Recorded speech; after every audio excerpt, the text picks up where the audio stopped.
today we'll be talking about some of our less common things that we saw at the nursery, but still, to us, quite fun. And I will say that if you go back 30 years ago, when I first started doing a lot of this stuff, these, you didn't even consider growing them. The weather was too cold in winter. So a lot of these things would decline so badly every winter. It took all summer just to get back to where they were before winter started. So it wasn't realistic to grow them, but nowadays, without much winter to worry about, a lot of these things are becoming easier and easier. The last, I would say, 10 years, we really haven't had a bad winter that would set any of these significantly back. So especially once they get big. So one of the keys on a lot of these tropical plants is to get them as big as you can before winter comes. Or even first winter, keep them inside. Because the skinnier the trunks are, the more sensitive they are to cold. Once the trunks get, a couple inches in diameter, the cold doesn't seem to affect them much, mainly because our cold weather is only at night. Like if you're in Georgia or the Gulf states, when they get cold, it's cold day and night. So the things tend to get cold no matter what. Here, when we have a frost, it's like 4 hours at night, and then the next day is nice again. So they don't have to withstand it that long, but the thicker the trunk is, the better they are, and certainly in Orange County, there are areas that stay a lot warmer. So if you're on the fringes, especially the eastern edge, the southern edge, or near any big river, the winters there get cold. You get a lot of cold air flowing down the canyons and the creek beds and the riverbeds. Santa Ana River is cold. San Gabriel River is cold river, because it drains all the cold air sinks along the riverbeds and goes out to the sea that way. So San Juan Creek, pretty cold. Now the record cold we had in this area, which would have killed a lot of these things, was 1990, December 1990, 2 days in a row, 23 degrees for most cities. I remember a friend of mine who lived along San Juan Creek, 17 degrees. And Escondido was 13 degrees. San Francisco was 13 degrees for 4 or 5 hours those days. So that's the record cold for the area. Yes. I found out, I've done a lot of digging around record colds for old records. And I found out the record lows from even the avocado belt, like Anaheim, that area, is 28. Yeah, if you're on a hill, that helps. That's still, for an avocado, that's pretty cold. That's getting close to damage or condemned. I know, but still. Yeah. I'm just saying, like, the avocado belt stays a lot. So the avocado belt is all the foothills here. The cold air won't stick to them. It kind of drains down. And that's why they grow avocados mainly on hills, so the cold air won't settle there. But when they hit 23 in our store, the avocado trees froze to the dirt, down to the grafting, and some recovered, some didn't, so that was really cold those days. Anyway, so one of the things to do is get your plants as big as fast as you can. The other thing you have to be careful of is the soil. So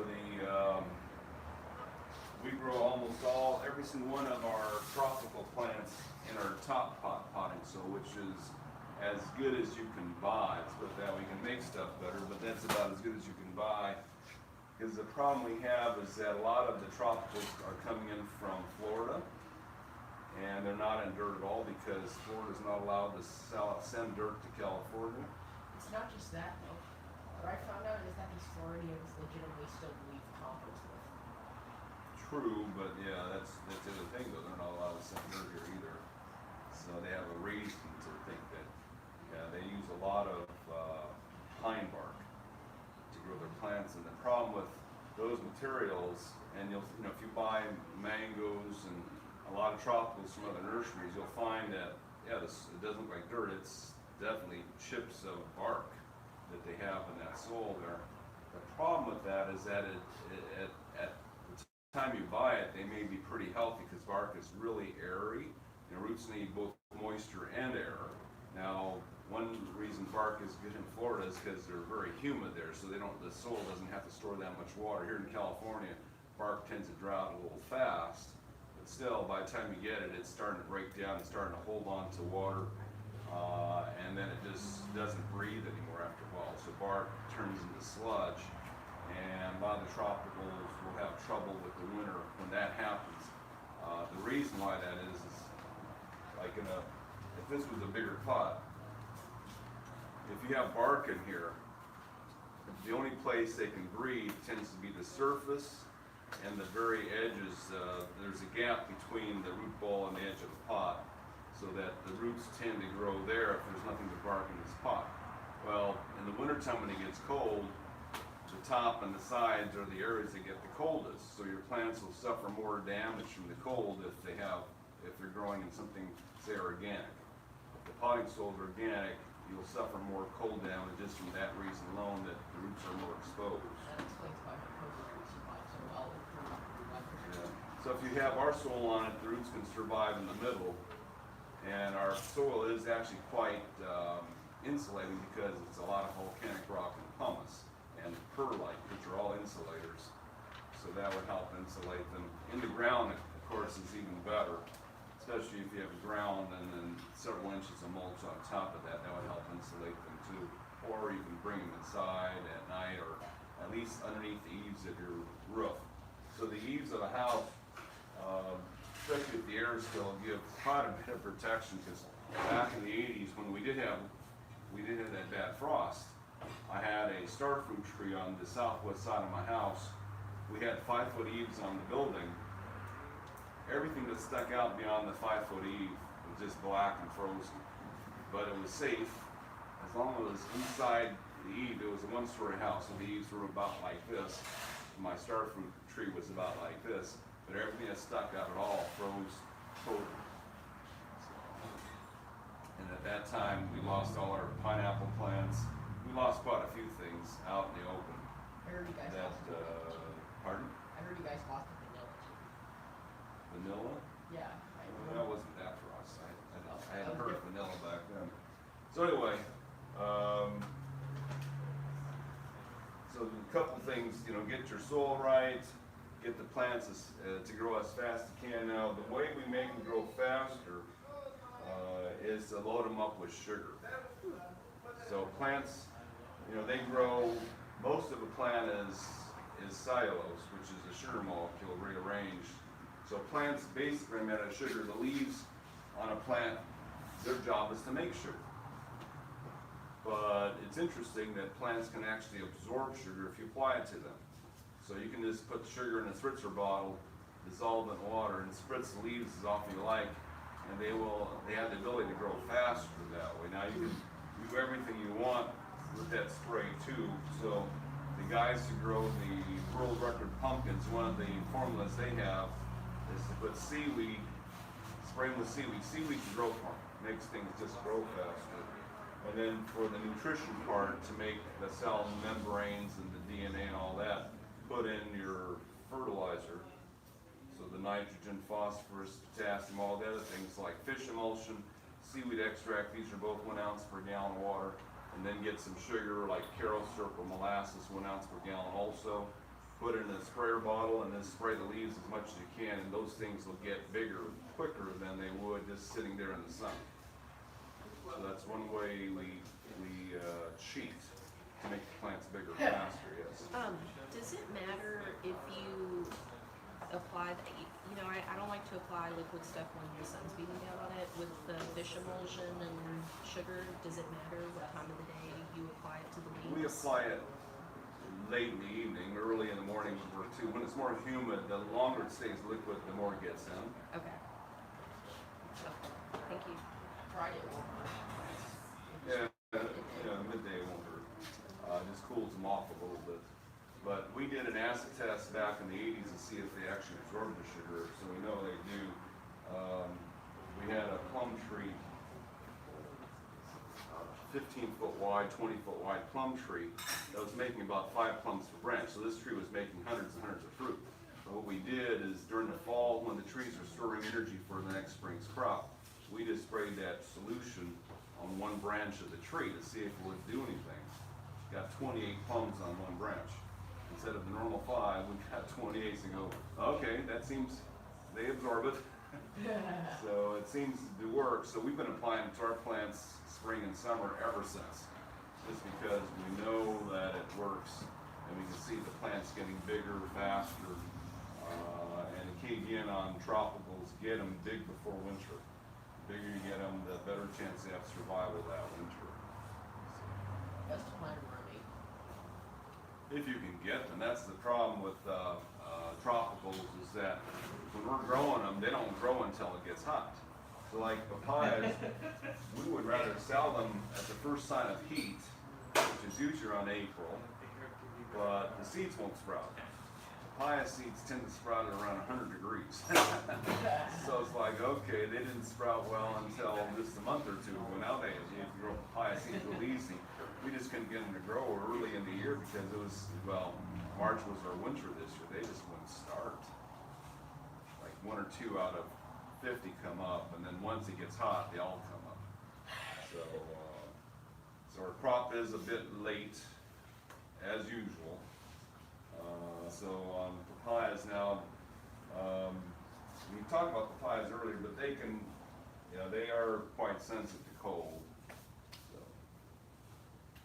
So. Okay, the main family we want to talk about are some of the ones we haven't talked about before. One of them has been called Eugenia.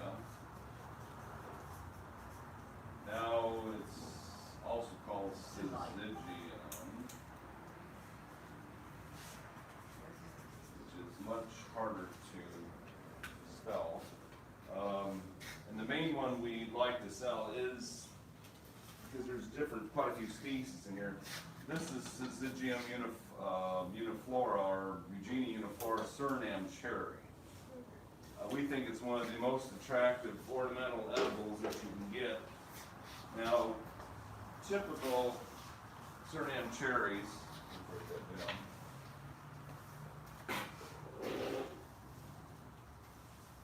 we still use Eugenias, it's shorter, fits our tags better.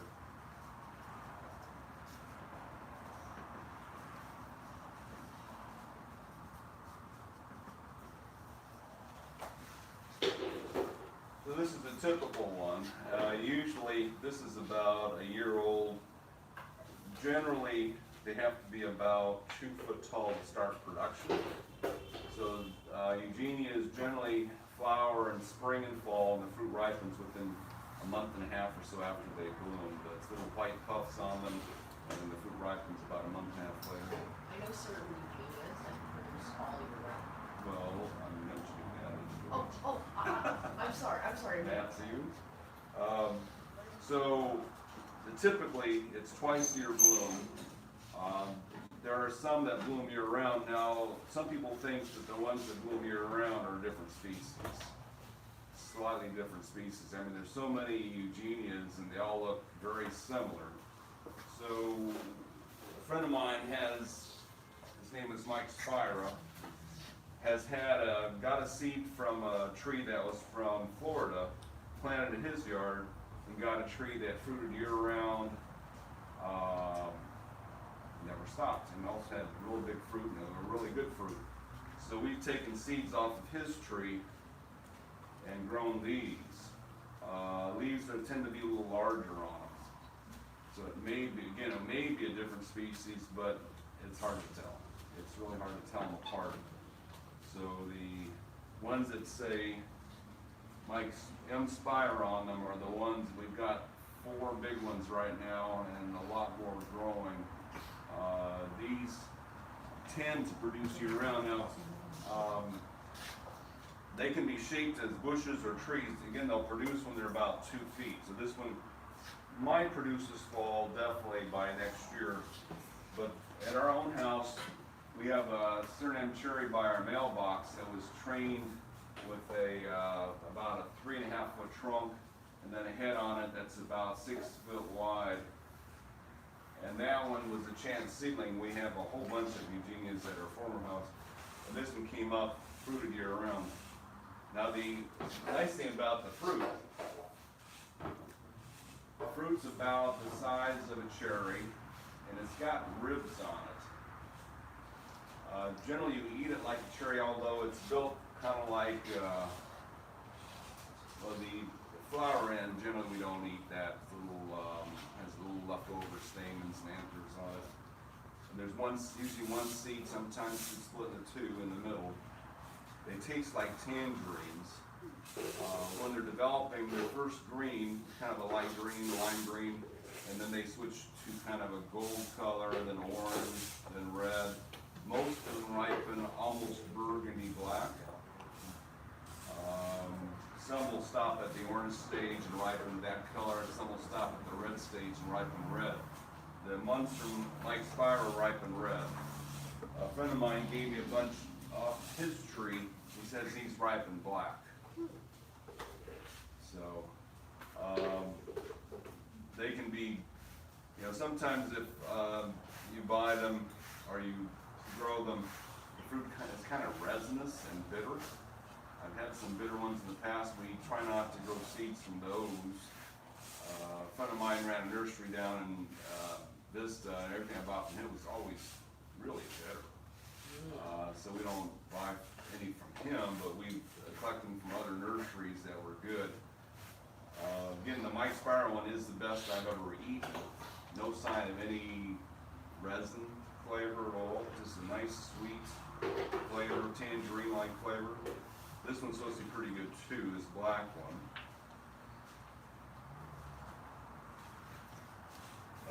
But we've had some good orange ones and other colors too. So anyway, that one's pretty nice. I don't know if the black one fruits year round. But again, they'll at least fruit twice a year. And another nice thing about them, they're quite attractive trees on top of that. So you can see the leaves, they're evergreen. If we have a really cold winter, like drop below 30, they'll drop some of their leaves. The trunks, the entire family of this type of tree, and the family is actually, the entire family is the Myrtaceae, or myrtle family, which includes guavas.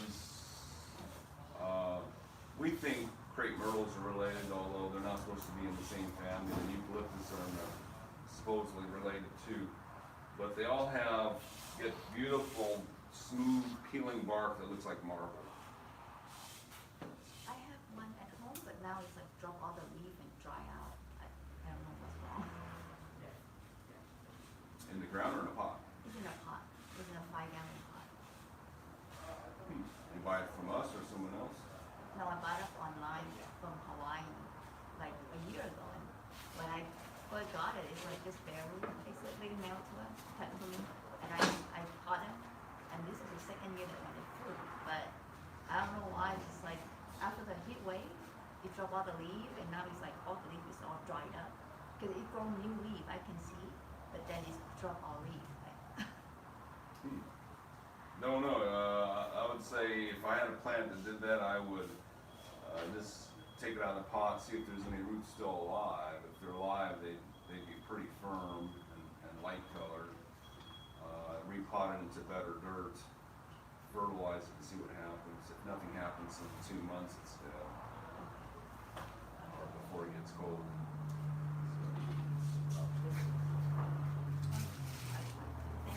So anyway, the biggest we've seen these trees, we've seen some 30-footers around that were probably 50 years old, but typically they'll make it to about 15. And you can, again, they'll fruit at a small size, and you can easily keep them 4 feet. They're not speed burners. We just trim them every few months. You'll keep them under control.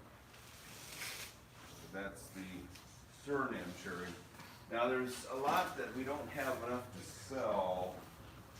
Supposedly, the best tasting fruit in this family is called, well, the common name is Chama. My daughter's got like 3 or 4, I didn't bring them in here, they're like this big. So it's going to be probably a year before she can sell that one. That one's also known as Brazil cherry. It's black. It's supposed to be the sweetest one. I have not eaten one yet. I can't tell you how you eat it. No, I haven't. Okay. We had one that was in a 24-inch box. Took us 8 years to grow it. It started production, and then someone bought it. They offered us $800. I said, okay. So even though it had fruit, we didn't get to try that one. So that's Rui Chama. Another one that's quite good is Cherry of the Rio Grande. Eugenia aggregata.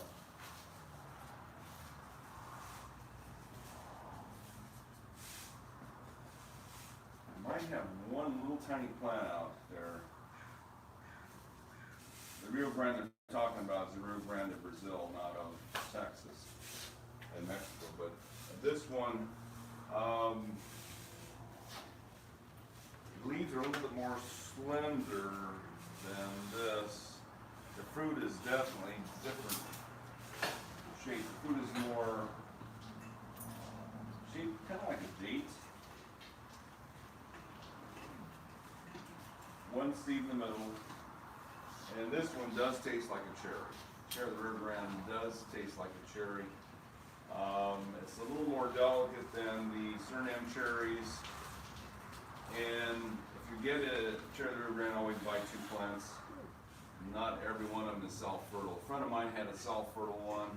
The one in my yard, I had 2 trees, and one of them died, the other one stopped producing. Made little tiny fruits with no seeds, weren't any good, so it needed its pollination partner. So we know that this one may need a partner. Now the Eugenia, the Surinam cherries never have needed a pollinator or partner. Sorry to mention something. A new species that Nia also has is called Eugenia neotenata. It's like a yellow Eugenia. Its leaves are. It just reminded me of it because these leaves are very similar. I'm sorry, my apologies. You just twin dude, yeah. Okay. Another one in the family, which is actually from a different part of the world. So the other ones we've been mentioning are from South America. This particular one is from Malaysia. This is the rose apple, which is Eugenia Jambos.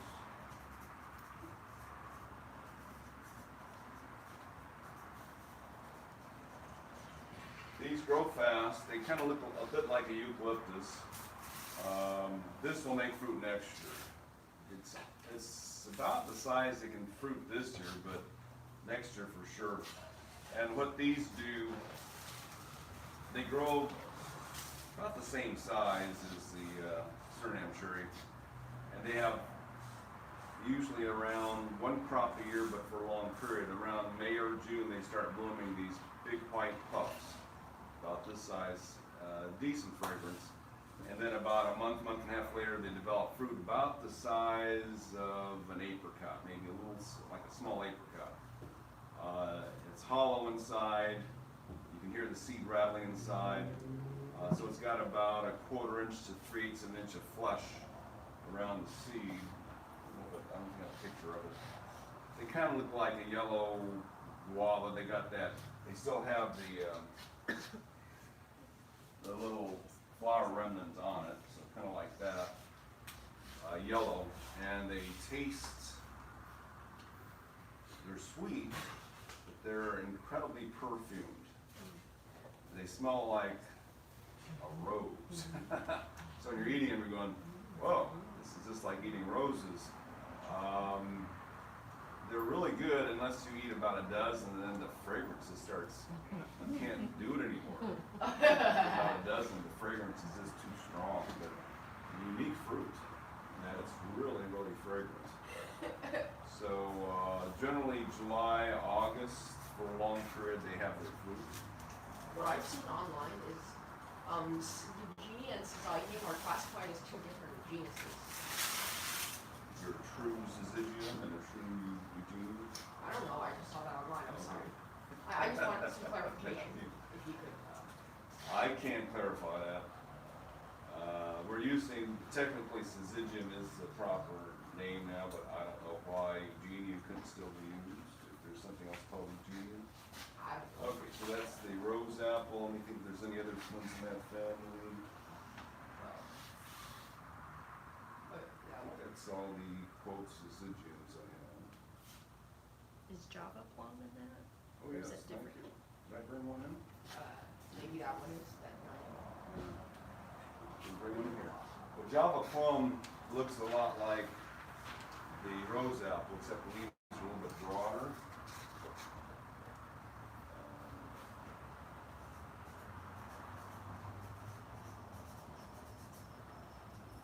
And I don't recall the botanical for Java Plum, Eugenia javanica maybe. The fruit on it, about like this. I haven't eaten them. They're not that sweet. So they're not, they said this one's used more for medicinal purposes than anything else. There's a big one at Cal State Fullerton, 40 by 40. And everybody who's begged us to grow them for them says we use it for diabetes. To treat diabetes. So anyway, Java Plum, we do have some good sized plants out there.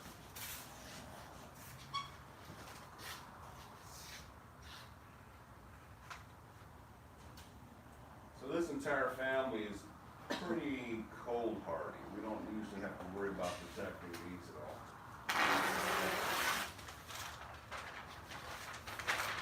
Now the other members of the myrtle family, the guavas,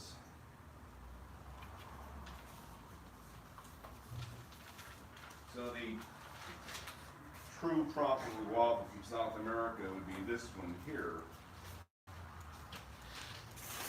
These are massive.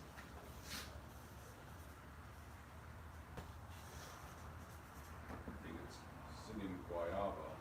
There's a Y in there, Oh, there's no Y in there. It's just, you got it right. So anyway, they come in different colors. The skin of the fruit is usually, and they're about, the average about the size of an egg or so, and they usually have in the flower remnant, should be on the other end. There's usually seeds in the middle. In fact, I do have a picture. Now, truthfully, unless you grew up with guavas, you may not like them. They do have a musky fragrance when they're overripe. So the green one in here is a typical Asian, South Asian guava. This is an apple guava here. They're big and round. Most of them are, the other ones are egg-shaped. And they have hard seeds. Most of them have hard seeds that in the center flesh area. The better varieties have smaller areas where the seeds are located. So typical guava. Now the problem we've had this year, this one is now flowering, and the flower will become fruit around October, November. The problem we're having is that the spring this year was too cold and winter was too late. So generally the guava quality is best when the fruit ripens late summer, early fall. But this one is not going to be that early because the flowering didn't, you know, if we have a warm spring like 2014, 2013 was also warm spring. By summer, by this time of year, the fruit's already almost ripe. Well, this year, because March was the coldest month of the year, and we didn't get any heat until July, they're about 2 months behind schedule. So the fruit's going to ripen, most of the fruit on this tree is going to ripen next winter. Now, if winter is as warm as it was this last winter, you got no problem. The fruit will taste fine. But if we have an actual cool winter, the fruit quality is pretty bad. Oh. Not much flavor. So that's the problem we have here near the coast, is the June bloom can really mess up the timing of your crop. If you're inland farther, say Lake Elsinore or Riverside, June bloom's not as much of a deal back there. Then you'll have fruit ripening more at the same time, except for about the frost. Because the 1990 frost, our guavas froze down to about 2 feet. We lost the tops on them that winter. We know know the people who had an orchard down in San Juan, they said their orchard hit 15. They lost their entire orchard, I think, that year, so that was a bad year for them. So guavas used to be more delicate. We don't hit those temperatures anymore, so not so bad. There's quite a few different guava textures and fruits, so this one, we're not sure what it is. We think it's a pink one.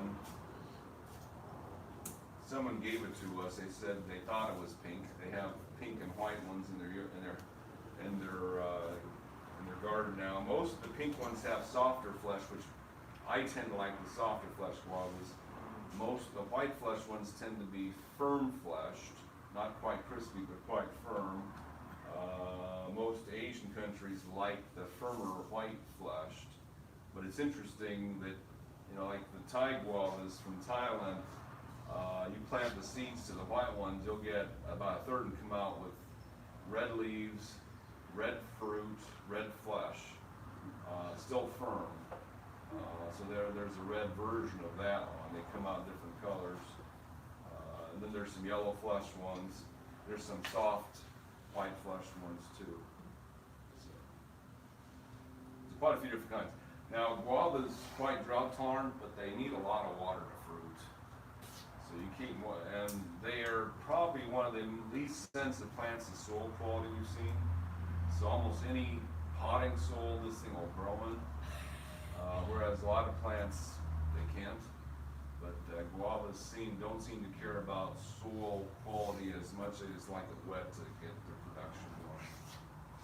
How do they even tolerate such, sludge, like slaggy sludge? Well, if you have poor soil quality, that means that there's not as much oxygen in the soil.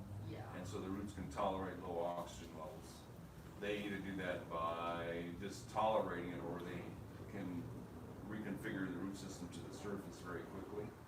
Like roses tend to do that. They just grow a whole bunch of good roots at this very surface where they can breathe. And still, they lose their roots down deep, but they adapt real fast. So anyway, that's so the tropical guava, Syzygium guava. And then we have another one that's also quite tropical. This is called the strawberry guava.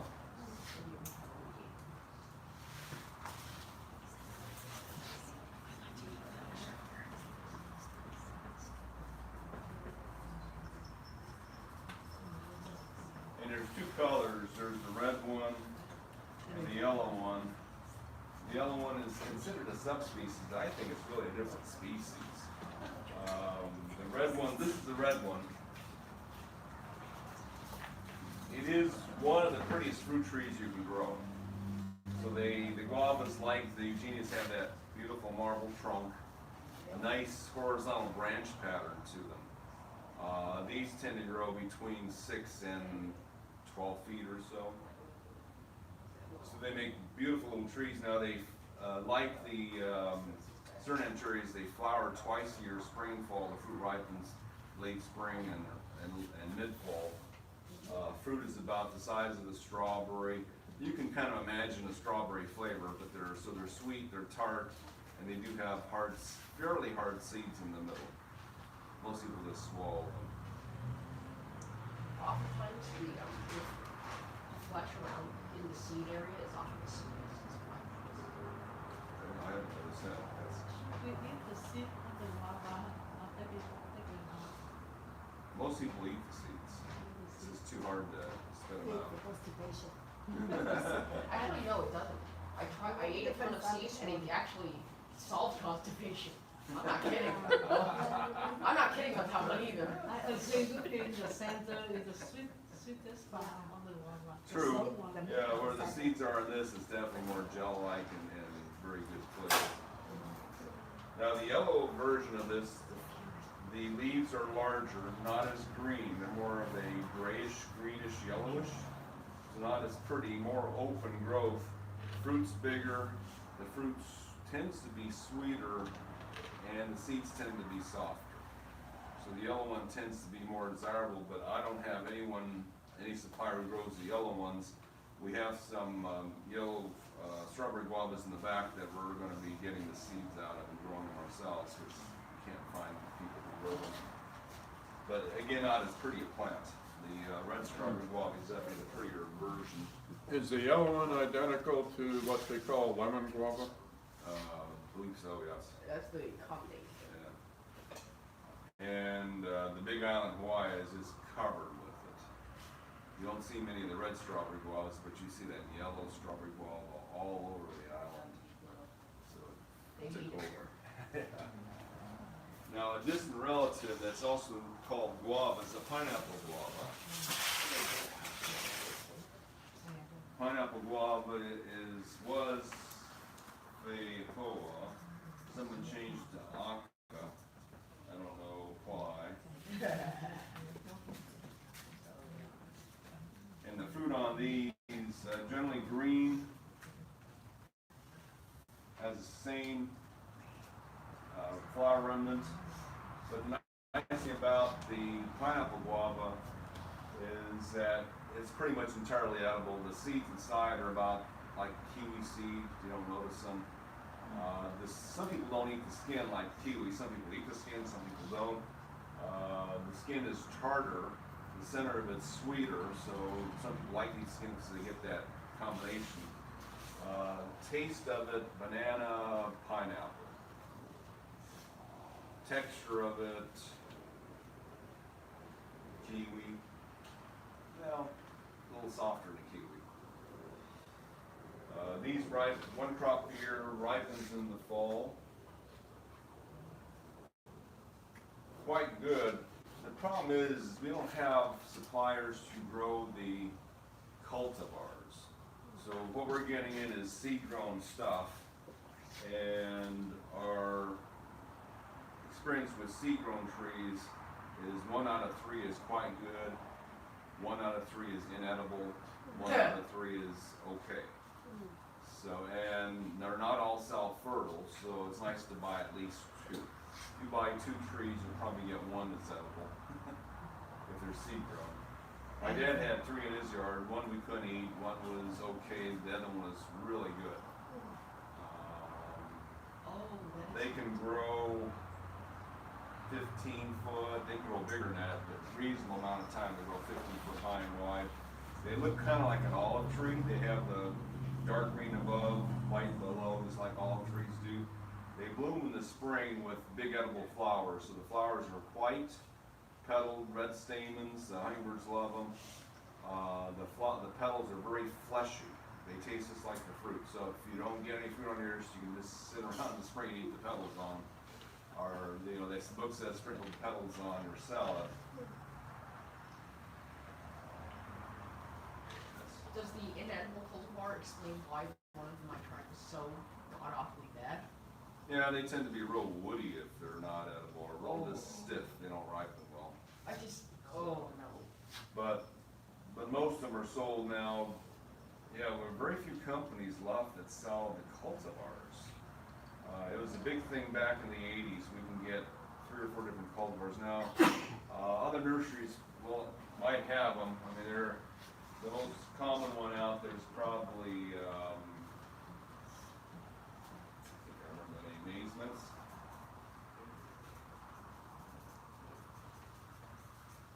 There's another one called, well,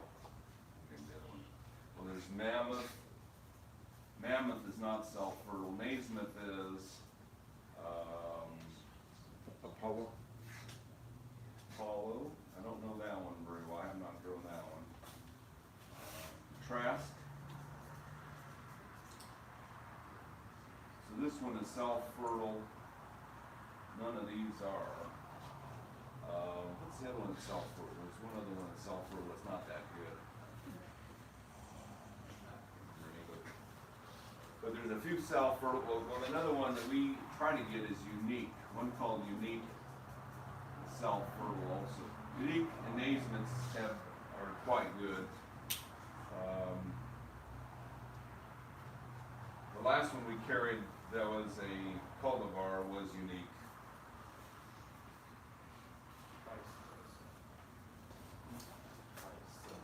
But the grower who grows it just hasn't had anything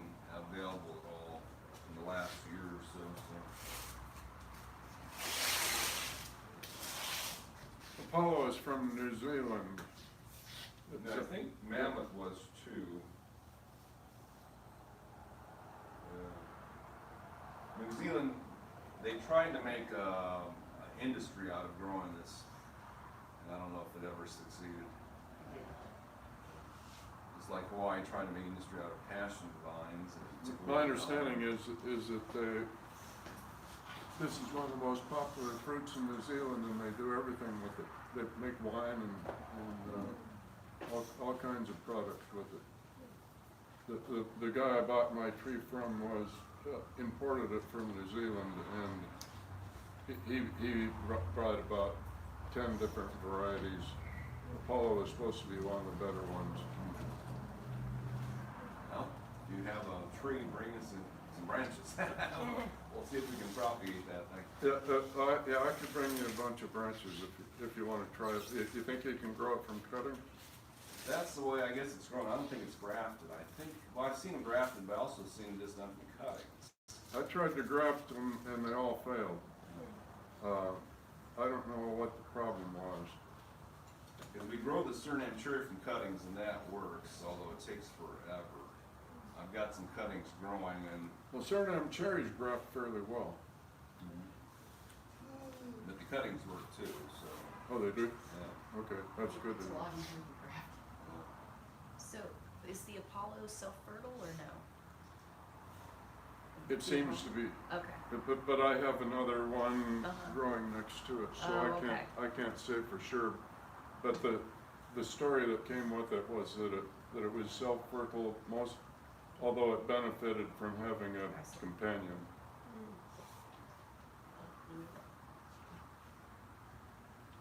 Okay, so that's the Guava I have a family. question. That's, If we leave them on the pot, how often will we repot? how often do you, Repot in the big one. well, there's no rules on that. You can leave a plant in the same pot forever until it dies. Generally, a plant should be able to be in the same pot for at least 5 years. Just keep it pruned so it doesn't dry up on you. That's the main thing in pots is things get so big, they just dry up too fast. Oh, But if they have fruit, if we put in the pot, it still have a Generally, in pots, Syzygium. yeah, generally in pots, plants mature sooner because there's no place to grow, so they just start, they become productive earlier in pot. But very little, Pardon? very little fruits. Sure. The fruits. They Not don't as have that many. much fruits if you leave in the pot. Pardon? I didn't If understand. you leave in the pot, you don't have that much fruit. Well, yeah, they get, yeah, the bigger the plant, the more fruit you'll get. Okay, let's see what else we have here.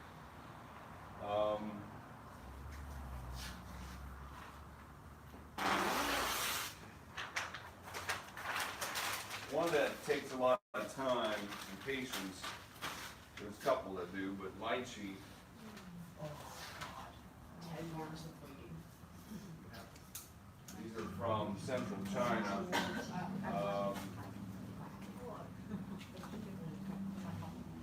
Lychee and Longan are related plants,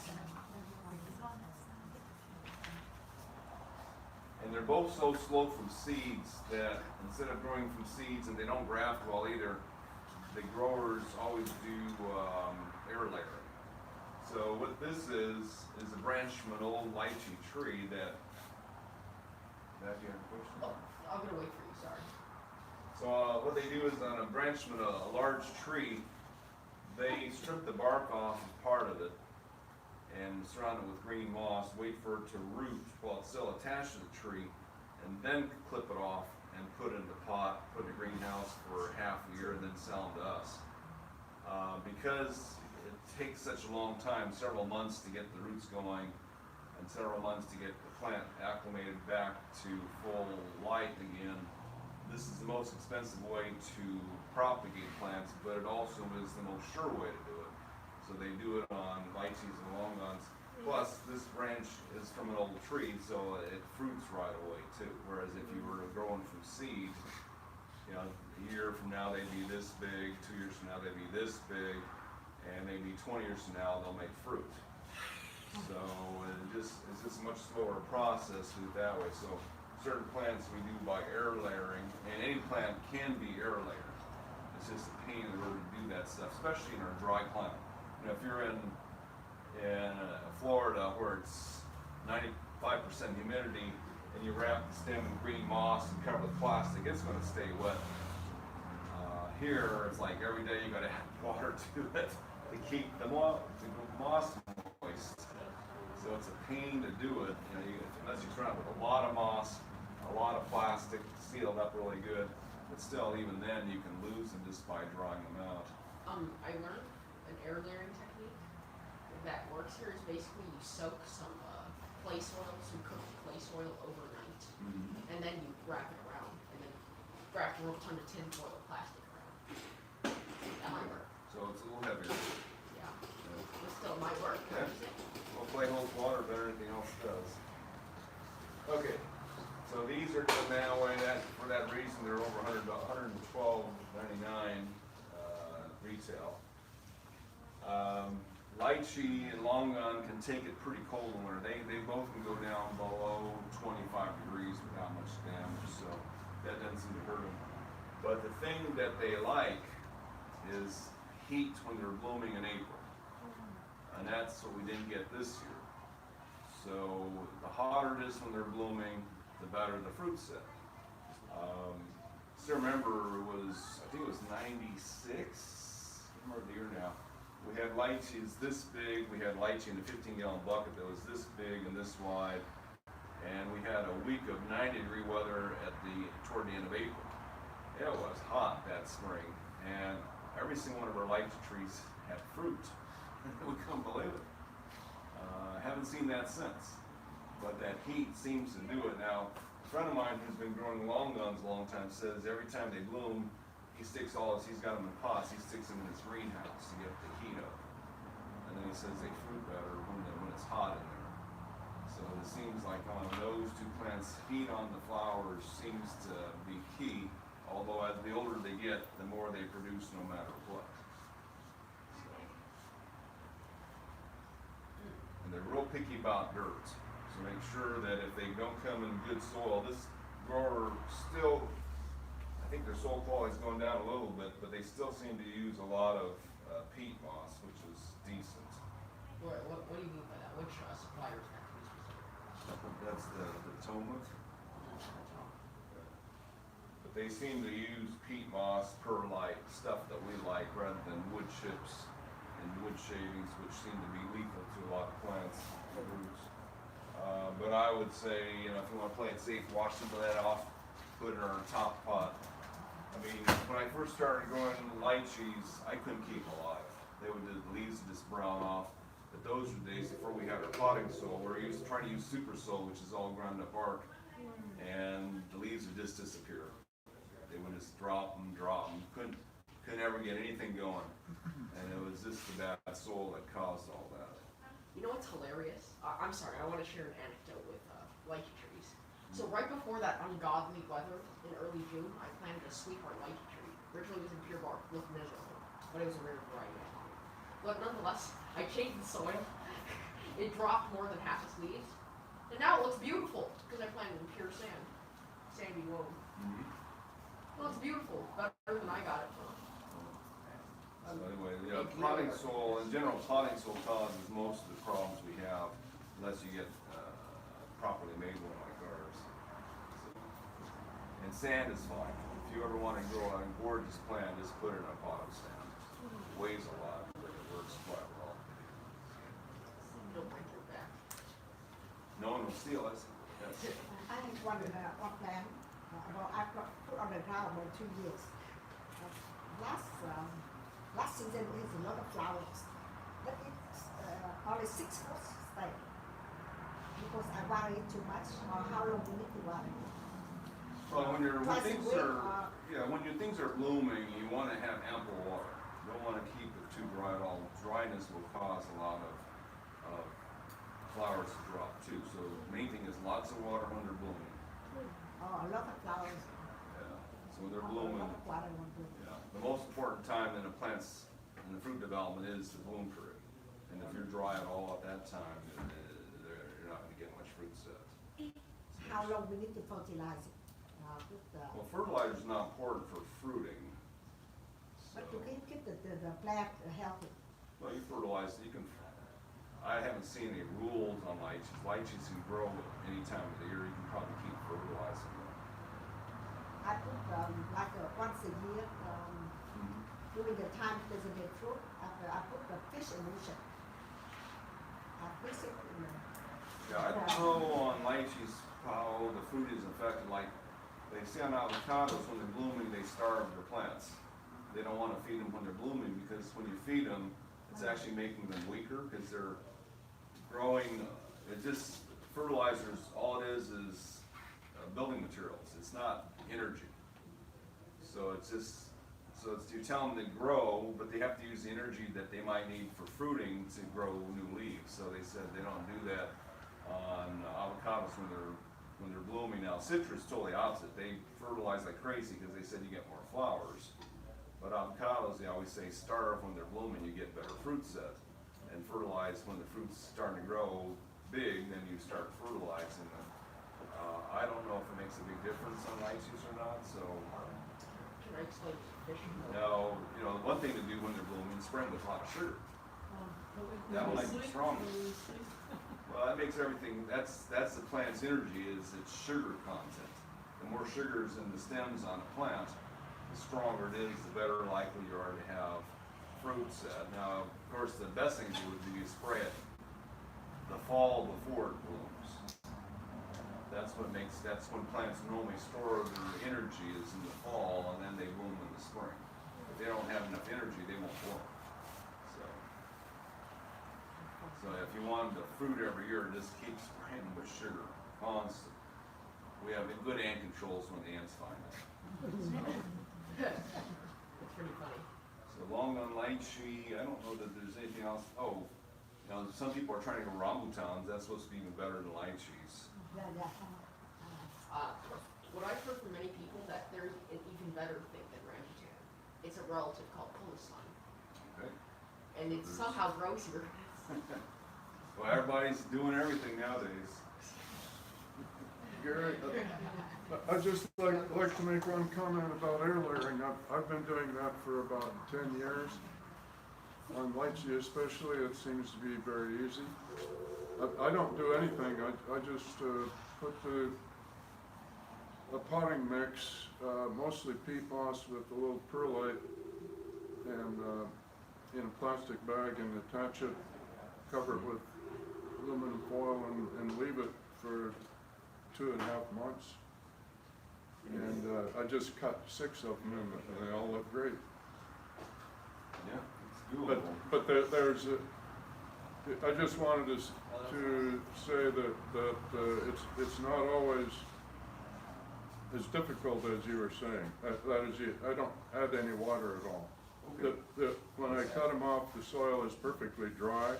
The roots are not functional, so you soak them in water for 2 hours and hope, because they're still not out of the woods. For one thing, they're very fragile. Another thing is that high temperature can be really bad, so I mist them all the time and put them in shade until they are, until I'm confident they're starting to develop roots, their own new roots.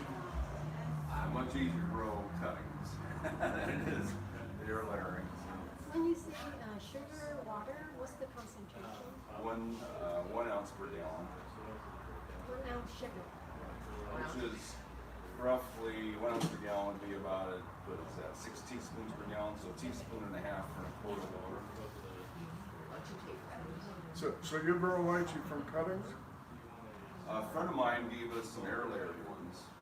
These are air layered, we buy these in. Yeah, I thought you just said you grew them from cuttings. No, I was talking about other things, other Oh, plants. okay. Lychee can only grow by air layering. Grafting is next to impossible. So many people have tried, they've all failed. Okay, so those two. Another one that takes time. This is Chico Sapote. Oh, Sapote. Sapote. This one's not been grafted, so this is just a seed grown one. Sapote is one of the prettiest trees. They make fruit about egg size, like a big egg. I got a picture of them. They're kind of covered with sandpaper-like skin. So this when they're ripe, they're kind of brownish when they're not ripe, and they get a little more lighter colored when they are. A few seeds in the middle, kind of a brown sugar type flavor to them. The problem with them is they take a long time to mature in fruit. So I have one book that says average age of good production is 25 years. So I had two that I got from Florida back over 20 years ago, put in my yard. First fruit on one of them at 9 years. I mean, they were blooming the day I got them. Both of the plants bloomed the day I had them. And they bloomed, it seemed like year round. They would always make flowers, but nothing made fruit until the 9th year. I got one, and then a couple years later I got a few more, and then a couple years later I got a few more. Never got more than 5 in 1 year. So I guess they're right about heavy production being 25 years. I moved before they hit 20. But absolutely beautiful waxy green leaf plant. The trees were growing about this shape. So they didn't take up much room in the yard, maybe 6 foot wide, maybe 15 foot tall, and the time I had them. It's a gorgeous plant, patience required currently. There may be some quicker growing varieties nowadays, but I had two. I don't recall the names of it, it's been too long. Tikal was one of them, Tikal was one of them. Was one of them perhaps the macaque sapote or the hassia? I don't know, my tags faded decades ago. I'm sorry, I just want to know. But anyway, good fruit, although it's hard to tell when they're ripe. Usually the birds and the raccoons find them before I do. So, but a beautiful plant. So that's the, it's also the Chico Sapote.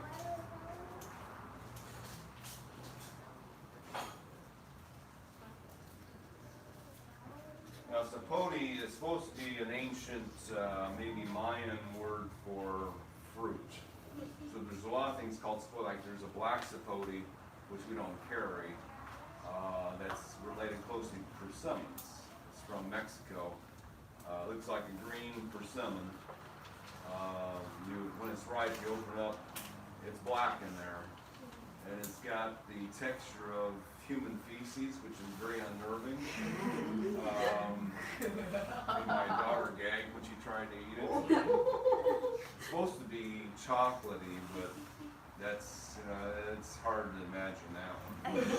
So we haven't carried it. Now, back in the 80s when I grew the thing, I grew a tree that grew 20 foot high and 8 foot wide, made hundreds of fruit, started hundreds of fruit every year, and when they got about this big, they all fell off. It's like after about 5 years of putting up with that tree, I cut it down because it just would not finish its fruit. Now, a friend of mine had one in a pot, and he got fruit every year. That's the ones we ate, but that was just, just frustrating that my big one wouldn't go through with its ripening process. That all the fruit was aborting at about half size, so it was just maddening. Now another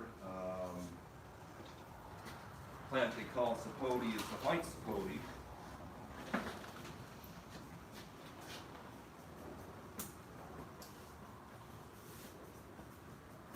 This is one of the easier fruit trees to grow. My daughter has been grafting a few, so this is a white sapote Macdill. That's certainly one of the better varieties. They are related to citrus, but the fruit is nothing like a citrus. The fruit is very much like a pear. So if you go to Cal State Fullerton, they got some huge trees there. The fruit ripens about this big. There's usually about 3 to 5 seeds in the middle that are about the size of a Brazil nut seed. And the rest of it that's edible. The skin is like paper or like, it's like rice paper. It's very thin. It just sloughs off in your fingers when it's ripe. Very sweet, slightly pear-like flavor, but just really, really sweet. Pear-like texture, maybe a little smoother, quite good. But the trees get so big and produce so much that they say it's just it's like a huge slimy mess underneath each tree every fall. So it's nice to get a grafted one and keep it small. We have a grafted one in a pot out there that's got fruit on it right now that's this big, and it only grows about 4 feet in that pot. So it's a nice, it stays shrunken in the pot. Just to clarify about the sapote, I'm sorry for correcting someone. I was excited. I'm sorry. But nonetheless, sapote actually makes very sweet fruit. Okay. It's not easy to buy in the supermarket. Oh no, they rot very quickly. Yeah. Like they have Well, the problem with white sapote is it's hard to tell when to pick it. If you pick it too early, it never ripens. If you pick it too late, it's already rotten.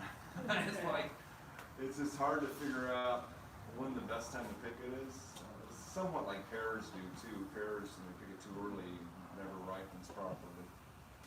So it's a little hard to figure out when to pick these. Usually when they start falling off the tree is the best time, but by that time it's too late to ship it.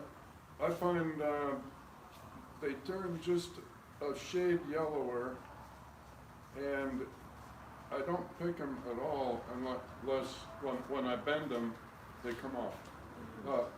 If you pull straight, they might hang on, but if you just bend them just a little bit, they come off. It's always a good one. We do that with apples. You take the fruit and you turn it 90 degrees to the side, and if they pop off, it's right. So, a lot of fruit are that way. Turn them around and if they snap off, they're good. Yeah.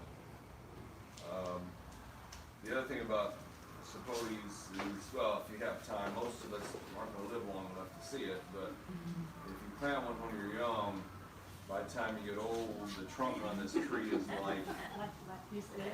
yeah, and it's got the buttress roots that are common in the tropics, so you have these roots that just kind of take over the garden. So it can become a massive tree. A friend of mine is taking care of her parents' orchard. Her parents passed away years ago, and she's got a white sapote there that's a good 70 foot. I mean, it's just scary looking.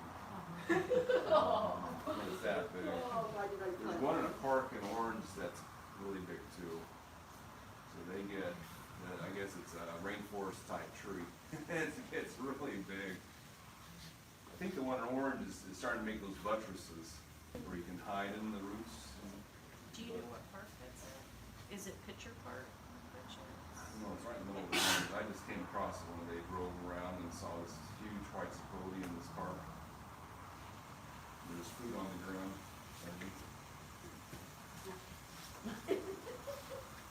So anyway, I have a couple grafted ones. These aren't really retail ready yet, but if you want to buy one, my daughter has been grafting quite a few of them now to keep them from growing big. If you don't graft them, they've got to grow about 15 foot before they start production. When they're grafted, they'll produce at 3 feet, 2-3 foot. Okay. This tree here is your jackfruit. 20 years ago, these weren't supposed to grow here at all, but now there's quite a few producing jackfruit trees, so they make fruit that looks kind of like this. And seeds in them are about like this, and they're surrounded by flesh like this. It's got a, I don't know, I can't describe the flavor on them. Probably sticky. They are sticky. The riper they are and the smellier they get, the better they taste. If they're not ripe enough, they don't have much flavor. They're just kind of chewy. But a lot of people like jackfruit. The fruit is huge. 10 years ago, I didn't think that anyone grew them. A friend of mine wanted me to grow them. His wife is from Malaysia, so he brought me a whole bunch of seeds. We started growing them. And one of our customers sent me a picture of their tree in their yard that was about 12 foot high with fruit on it. okay, someone's doing it. Well, one of my employees was working in Santa Ana. He took a picture of a 30-foot tree with fruit on it that was about this big. So apparently it works. so, How don't know. old is this one? This one is probably 3 Years old, from the seed? from seed. So I don't know how big, I don't know if anyone's got cultivars or clones of anything yet. Most of the ones around are caught from seed. But they're succeeding. We've had enough warm winters now that the trees are doing okay. They call that in Mexico. Pardon? In Mexico. We grow it in Mexico and bring it over here to sell. I'm It's sure they, cheaper now. yeah. The fruit are cheaper now at the original supermarket. Before it was very expensive. Now it's cheap. So they're pretty trees. They tend to get fairly ugly in the winter, though. They don't like the winters here. This is one of them that, this one might be safe to put out this winter. When they first start the seeds, first winter, no way. They would perish at about 40 degrees.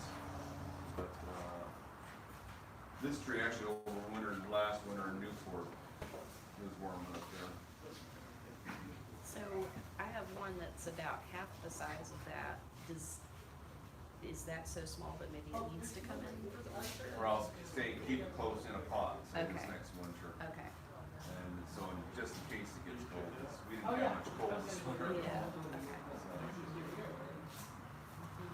When we're talking about helping the trees get through the winter, is it a good idea or a bad idea to mist them with water? Well, if there's an actual, if it's below freezing and you mix them with water, it warms them up. Okay. So in Florida, that's one of the tricks they do is that as water turns to ice, it releases heat. Mm-hmm. Okay. It keeps the trees from going too far below freezing, just to constantly spritz them with water. Okay. But I don't know if this plant can even get anywhere near that temperature. Because Florida, that's like 15 degrees. Yeah. And they're doing that. This one would be history by that temperature. Okay. If you missed it, okay, so like some of my trees, I put scarves on them and stuff. Could you mist them and then kind of cover them with that kind of loose cloth, or would that create an environment for fungal growth or That something? would probably cool them off too much, Okay. I guess, because when water evaporates, it cools. Right. Okay. So maybe stick with Well, I either. hang Christmas lights on it. Okay. And I've heard of that too. Or get a halogen lamp, where those Okay. things are hot. Okay. You can't believe how much heat. In Florida, they said some of the orchards are doing that because they said once they were running around turning on the heaters at night with all their car lights on, they said all the trees where the cars are parked with their lights on, all the ice was melting. Because the headlights in the cars are just melting the ice. I see. The halogen lights are really hot. And they said they figured, they transferred the heat, the energy quite well. Because one thing to heat up were things the light was hitting. So it transferred the heat quite well, better than probably better than the stoves are doing. Okay, we'll mention this one just because this is a good tree to have in your garden. So this is moringa.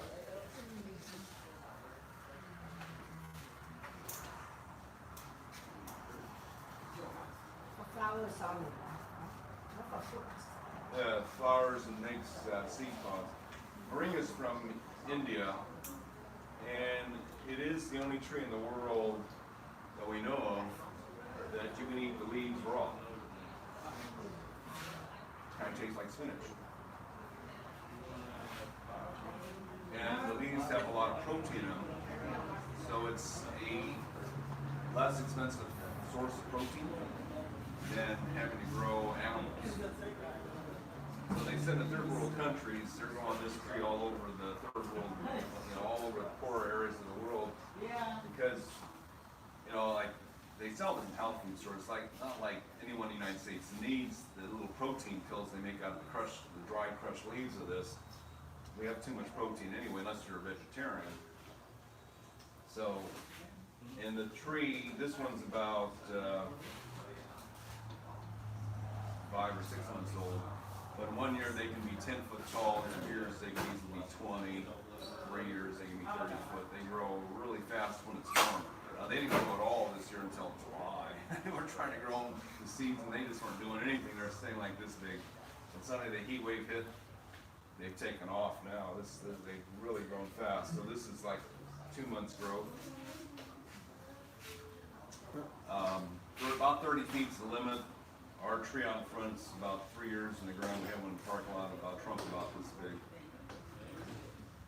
I've heard it's easy to overwater those. Not in our soil, it's not. And so all our growers, other nurseries who try to grow plants in compost, their trees rot out. We sometimes buy them we were buying them a few years ago from them, pull it out of the pot, the roots are already totally rotten because you're trying to grow them in compost. If there's no compost in the ground, you can water them as much as you want, nothing's gonna happen. So we water ours every day and nothing happens to them. Or put them in sand. They won't rot in sand There's either. some flowers on that. Is it beautiful?